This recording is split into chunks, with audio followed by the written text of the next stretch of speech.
کسی نے سوال پوچھا کہ اگر نماز میں وسوسے آتے ہوں تو کیا کریں؟ جواب سماعت فرمائیے، یہ وسوسے کی بیماری بہت عام ہو چکی ہے، خاص طور پر جب آدمی نماز کے لیے کھڑا ہوتا ہے تو ذہنی طور پر وہ منتشر ہوتا ہے۔ کوئی اگر کاروبار کرتا ہے تو کاروبار کے حوالے سے وسوسے، کوئی اگر ملازمت کرتا ہے تو ملازمت کے حوالے سے وسوسے، کوئی اگر 1 گھنٹہ لے کر نماز کے لیے آیا، اس میں کھانا بھی کھانا ہے تو ذہن پر یہ دھن ہوگی کہ جلدی نماز پڑھ کے کھانا کھاؤں، چائے پیوں اور آفس کی طرف جاؤں۔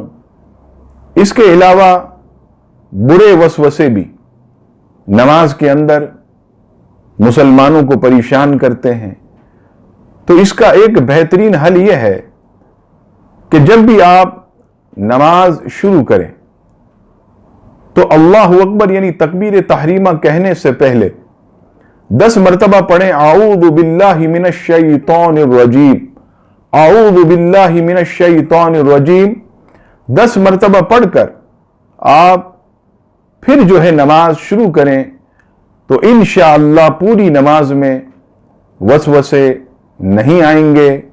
کوشش کریں سورہ فاتحہ کا ترجمہ ذہن میں رکھیں، جو سورت پڑھیں سورہ اخلاص، سورہ کوثر، سورہ فلق، سورہ ناس، اس کے تراجم اپنے ذہن میں رکھیں، آیت پڑھتے جائیں، تراجم ذہن میں ہوں گے تو انشاءاللہ وسوسے نہیں آئیں گے۔